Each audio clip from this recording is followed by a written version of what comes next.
This is the Joy at Work podcast, and I'm your host, Lucia Knight. Here's our listener question from this week.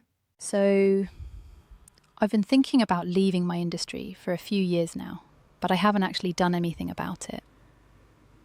And now I've just been offered a promotion. It's one of those roles that would probably lock me in for a few more years minimum. The pay bump is really tempting. But I'm torn. What would you do if you were in my shoes? I wish more people did what our listener has done. They've paused to create time to ponder, not just for 60 seconds while brushing your teeth, but to really think about the big picture and what's next beyond the very near future. Because the should I take this promotion question requires more than just a simple yes or no answer. But I see so many treat it like a simple question, and therein lies the danger. In my book, Exchange How to Torch Your Work Treadmill, on page 47, you'll read the story of Karen, a brilliant teacher with a lot to teach us, not just in the classroom, but about navigating big work-life decisions. She was a great teacher. Every day, Karen used her superpowers to help children thrive. So when the chance came to step up as deputy head, she said yes, almost instinctively. It felt like a natural progression, an exciting sprint into something new, a levelling up of sorts, taking on more responsibility to shape the children's years, not just one class at a time. Of course, there was the usual flutter of human doubt. I hope I can do this well. But mostly, she felt ready. And she thrived in that number 2 position. She focused on the work that mattered most to her, being present with the kids, supporting their learning, shaping and planning out their growth. She left the politics to someone else, someone better suited to that side of school leadership. Naturally, word got around, as it does, when others notice us thriving. She was offered another promotion, this time to head teacher at a new school. And here's where it got tricky. Instinctively, she didn't want it. But the chorus around her grew loud. You should do it. You're perfect for it. They need you. We need you. You have to say yes. It sounded like encouragement, but it veered into something more insidious. It felt like persuasive pressure disguised as support. The kind that sounds flattering, but actually dismisses what you want. Because often these people aren't thinking about whether it's right for you. They're thinking about how you might be the solution to their problem. In the end, she said yes and accepted the promotion. 6 months in, she resigned. But this isn't a story about quitting. It's a story about what happens before the quitting. During those 6 months, she was working in an environment completely misaligned with her superpowers. In fact, she was knee-deep in her kryptonite. Politics, presentations, budgets, bureaucracy. Everything that made her feel like she was being dismantled, brick by brick, meeting by meeting. And she wasn't failing. She was simply playing in entirely the wrong game for her. And eventually, of course, Karen crumbled. She retreated to her attic bedroom for a month. Her wonderful husband, Julian, brought her hugs and cups of tea, quietly holding space while she recovered and then tried to rebuild herself. Her passion had been drained.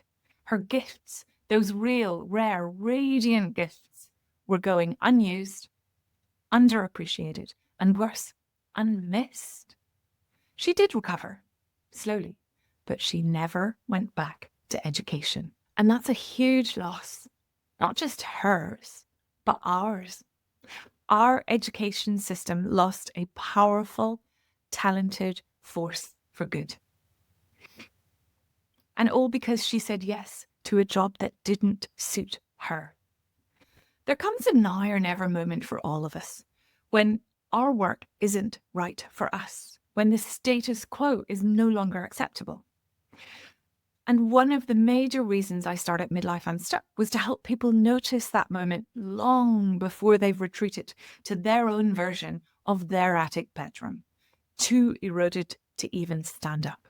Our listener asked what I do in their situation as they described it, where a promotion is offered in a company and industry they no longer want to be in. Here are the questions I'd asked myself before I said yes or no. Number 1, what's the real financial difference after tax? You'd be surprised how many people don't calculate this before they agree to a new role. Know the actual numbers, not the headline salary, the monthly difference in your pocket, and decide what you might do with those extra funds. Is there a big piece of life fund that you could fund? Or is it just another flat white per day? This makes a difference to how you respond to an important secondary question. Is it worth it? Number 2, how much of your time in your new role will you be using your unique superpowers? Just in case you've not heard me speak about superpowers before, they are the 4 activities that you could do easily, speedily, lightly, and better than most people you know. These are the 4 things that make you stand out from a crowd, allow you to thrive, and to have enough energy when you go home to invest your remaining waking hours having fun with loved ones. So to our listener, based on what you know of the role, guesstimate how much time you'll be using your 4 superpowers in your current role versus the new one. If you don't know, ask more questions. If you can't see yourself using your superpowers at least 50% of the time, proceed with caution. And if it's under 20%, just say no. Say no while you're sprinting for the hills. Even if you decide to stay in your current role, this is the perfect time to start building a new career strategy based on who you are and what energizes you. This, in my research, is the most powerful predictor of real satisfaction at work, the ability to use your superpowers regularly. Once in a blue moon, that's a fast track to burnout and regret. Question number 3. What does success look like in this new role? Whose expectations will you be measured by? And are the expectations clear, achievable, and meaningful to you? Do you care about the outcomes you'll be responsible for? And of course, do you have the resources, support, and freedom to get there? Once you know what success looks like for them in this role, you'll be able to decide if that's worth investing your precious hours making happen. Number 4, what does success in your life, your real life, look like over the next 2 years? Now, let's tackle an even more important idea around success, life success. Any new role requires investments, and every investment has a cost attached to it. So first of all, do you have the capacity to take on more at work? Do you have capacity to learn the extra things you'll need to learn, to invest in the new relationships or existing relationships in new ways? Will the extra income fund experiences that light you up in real life? What different or extra support will you need at home if you say yes to the new role?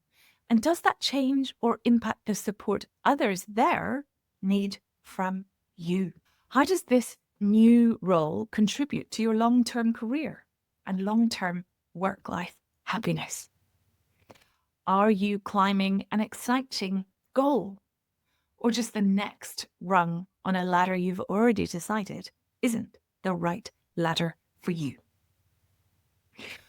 What I've seen over the course of my 19 years in headhunting and managing all sorts of teams in multiple locations in 2 continents is that doing one job brilliantly has zero correlation to whether you'll thrive in the promoted role.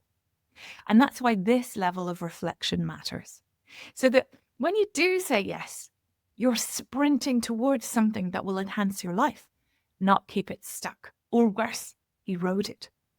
And if this role is not right, that's not failure. That's just a strategic decision to focus your precious life moments at work elsewhere.